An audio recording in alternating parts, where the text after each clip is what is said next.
October 17th, 3:47 in the afternoon, Ethan Riley signs out of room 273 and steps into nothing.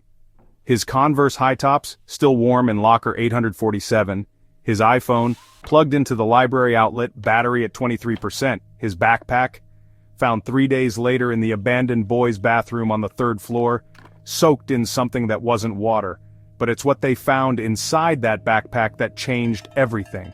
A journal, 127 pages, written in 3 different handwritings. Only one of them was Ethan's. The final entry, scrawled in red ink. They're not just down there. They're learning to be us. And if you think this is just another missing person story, you haven't been paying attention to the pattern. This isn't about one missing boy. This is about Rosewood High School, a building with a memory problem.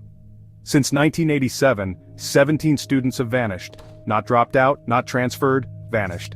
All of them honor roll students, all of them asking the wrong questions, all of them last seen near the same area of the school, the basement level that doesn't exist on any blueprint. But here's what the administration doesn't want you to know. These students didn't just disappear, they were replaced. Ethan Michael Riley, 16 years old, IQ of 147, diagnosed with pattern recognition disorder, a condition that made him see connections others couldn't. Ethan could tell you which teacher was lying just by watching them blink. He mapped the entire school in his head, every room, every closet, every corner.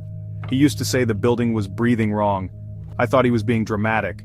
God, I wish he was just being dramatic. It started in September when Ethan found something in the school library. Not a book, a basement key, tucked inside a 1987 yearbook that shouldn't have existed. The yearbook showed 23 seniors in the graduating class, but only 19 walked at graduation. 4 faces were missing from every other record.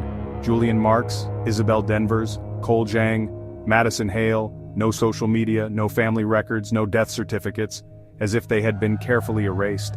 I remember Julian Marks, brilliant boy, asked too many questions about the building's history. One day he was there, next day. The strangest thing is, I kept forgetting his name, like something was making me forget. Even now, talking about him makes my head hurt.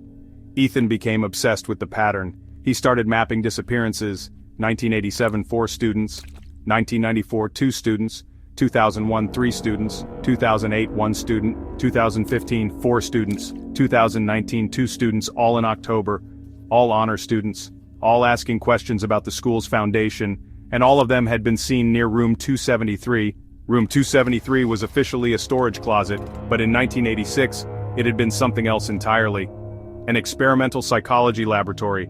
Ethan discovered this in old city planning documents. The lab had been part of a federally funded program called Project Echo, studying enhanced learning techniques in gifted students. The program was shut down after an incident. No details, no explanation. Just shut down. Been working here 32 years. That room, you don't go in that room. Not because it's locked, because it locks you in. I've heard scratching from inside those walls, like fingernails on concrete. But the worst part? Sometimes the scratching spells out words. October 10th, 1 week before Ethan disappeared, he broke into room 273. What he found changed everything. The room wasn't empty, it was active. Computers running programs from 1986, monitors displaying brainwave patterns, and 17 chairs arranged in a circle, all of them warm to the touch.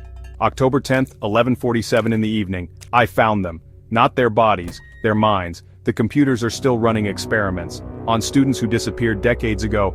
They're conscious, they're aware, and they're screaming inside the machines. That's when the harassment began. Anonymous phone calls at 3 in the morning, breathing on the other end, breathing that matched the pattern of the machines in room 273.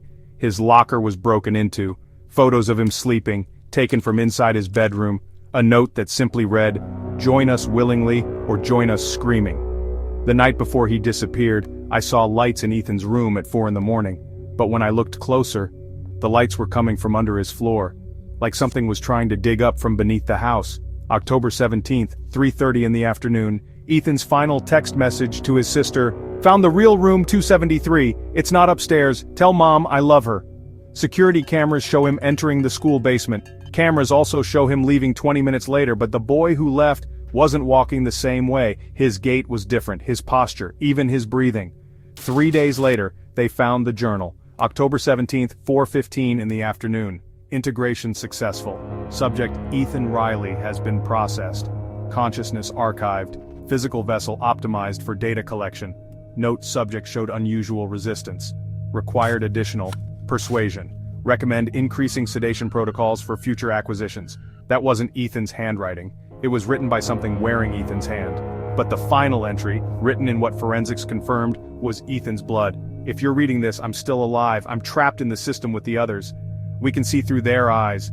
The things walking around with our faces, they're not us. They're learning, studying, replacing. Room 273 was never shut down. It went underground, literally. Don't trust anyone who knew me well. Don't trust anyone who says they remember me exactly the same. Because the real memories are trapped down here with us. And if you're reading this, they're already watching you. 6 months after Ethan disappeared, something interesting happened. A boy named Ethan Riley enrolled at Jefferson High across town. Same face, same voice, same memories, even the same scar on his left hand from when he fell off his bike at age 7. His family welcomed him home. His friends picked up conversations where they left off. Nobody questioned where he'd been, because the replacement was perfect, almost.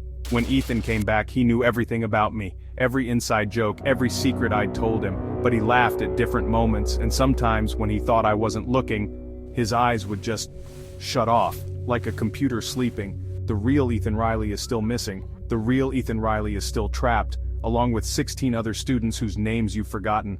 Room 273 is still locked, the computers are still running, and every October they need more data. If you're a student reading this, if you're too curious about your school's history, if you've noticed patterns others can't see, lock your doors at night, trust your instincts, and whatever you do, don't go looking for room 273, because room 273 is already looking for you. This story was submitted by someone who claims to be Sarah Chen. She asked us to share it because she says the replacements are spreading, different schools, different towns, same pattern. If this sounds familiar, if you know someone who disappeared and came back different, you're not alone and you need to start paying attention.